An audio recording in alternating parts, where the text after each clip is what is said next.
Hello. The Entertainer. We have an article written by Janice and a picture and an ad. So tell everybody Philip. Drink to that. I need coffee.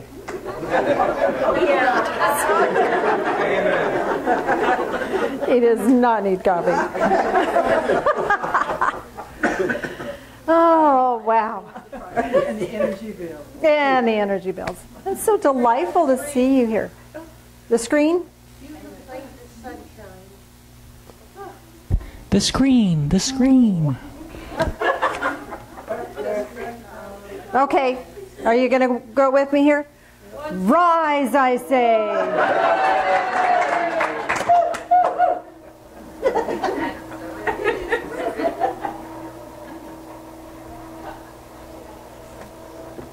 Technical stuff. You're a ascended master of that now. I am an ascended master of that. No, the screen is an ascended master. It's ascended. Oh, just let me feast my eyes upon you for a moment. So good to see you. There you are.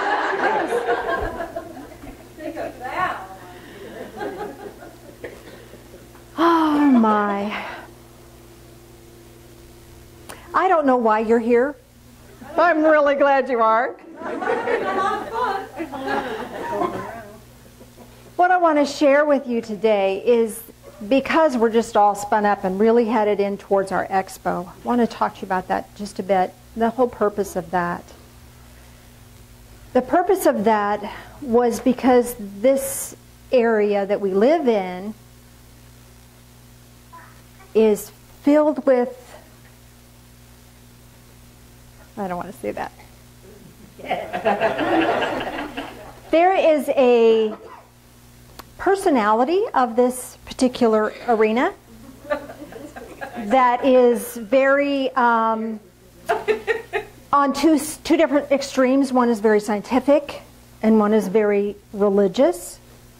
And those extremes kind of think that what we do is hooey.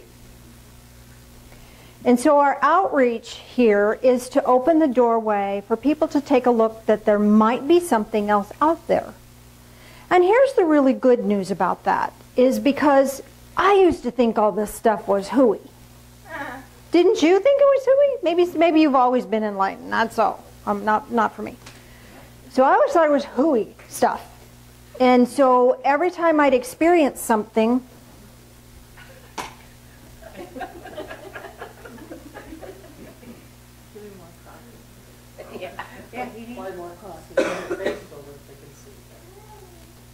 okay.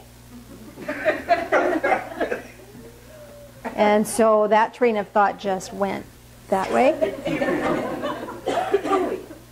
Okay, hooey. Okay, back to hooey.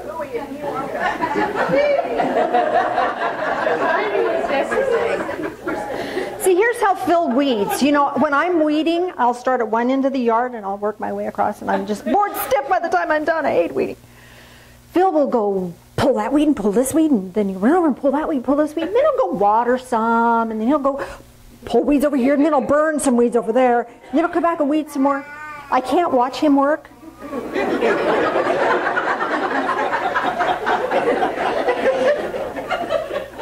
But when he's done, he's not bored, and he's not, I just can't pull another darn weed, because he's done other things along the way. So there's method to his madness, and I can respect and appreciate that. I just can't get there. So when he does the, anyway, back to hooey. Back to hooey. All this stuff, I thought it was hooey. Hooey. Matter of fact, I started reading palmistry when I was in junior high. There was an article in the Sunday supplement, the Parade, that said about palmistry. I thought, oh, this is hooey. It's a theme for me. Ran down to my neighbor's house and said, oh, let me read your poem. And so there was things that were coming through that I shouldn't have known, but there they were. And so the next day at school, it was like, read their poem, read their poem, read that person's poem, read that person's poem. So I did. And then things were just kind of, I was knowing things that, who knew? So I kind of had to swallow that big thing that it was hooey.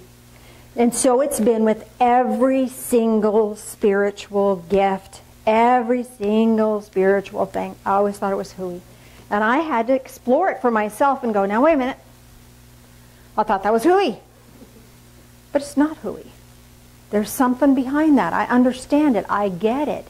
I can see that. Now how do I get my head wrapped around that? So people that think that what we do is hooey, it's okay. And we can have respect for that. They just don't have any background, or they don't have the foundation with which to explore that in a safe environment.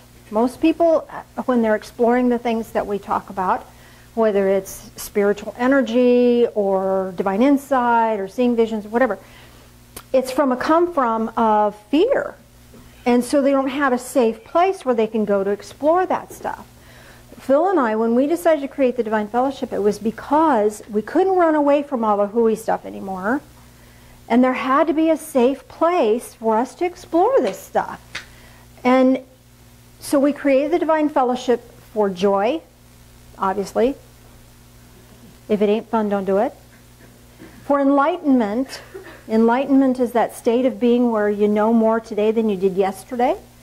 Not that you have all the answers, but that you maybe perceive something a little more clearly for yourself. And then the spiritual sanctuary. And that's what it's all about. And so when we express our expo, it's not just a matter of let's get some vendors, let's make some money for the church. Yes, the church can use the money. We've got projects around here. This building needs some maintenance. But the main focus is for us to open a doorway so that others can go, I wonder, maybe it isn't hooey. I thought it was hooey. Maybe there's something to this stuff. Maybe they'll get a reading, or maybe they'll get a healing, and they'll go, I wonder, maybe it's not hooey. So we as a community are beings of light, and we're just holding sacred space for people. I want to share with you a Bible passage from Matthew. I had to start using my dad's old Bible because mine is trashed. It fell apart. Yeah. There's somebody who will redo it for me, but it'll take them a month. I'm not sure I can live without it. Anyway, this is from Matthew, the 5th chapter, in the Sermon on the Mount. And Jesus said, "You are the light of the world. A city set on a hill cannot be hidden." We're out there. And when we first started the Divine Fellowship, people said, it can't be done. You can't put people with different religious backgrounds, and we've got every brand of Christianity, plus Buddhist, plus Hindu, plus Jewish, plus Sikhs, plus it, whatever. And we don't care what you believe. We care that you believe, that there's something that holds your spiritual hand and guides you in your life, because there's that beautiful, wonderful power that you have access to. And as beings of light, we are this beacon of light, and we are an opportunity for others to see.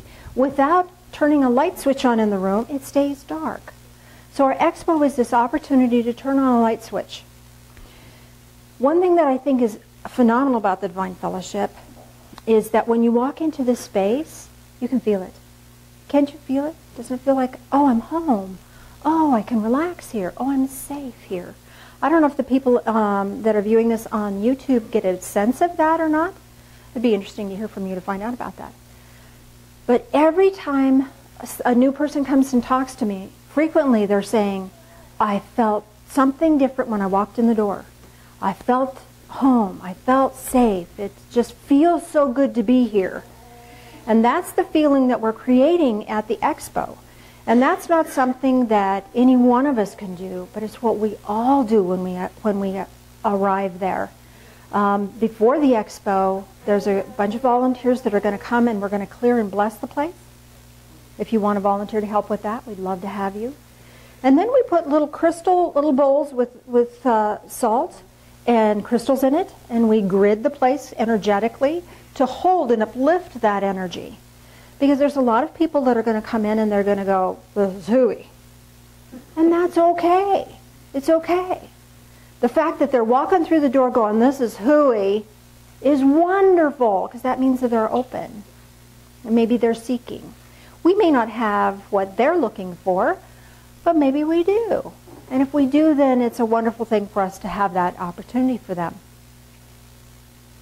So as beings of light, every single person that can attend, you're definitely much appreciated.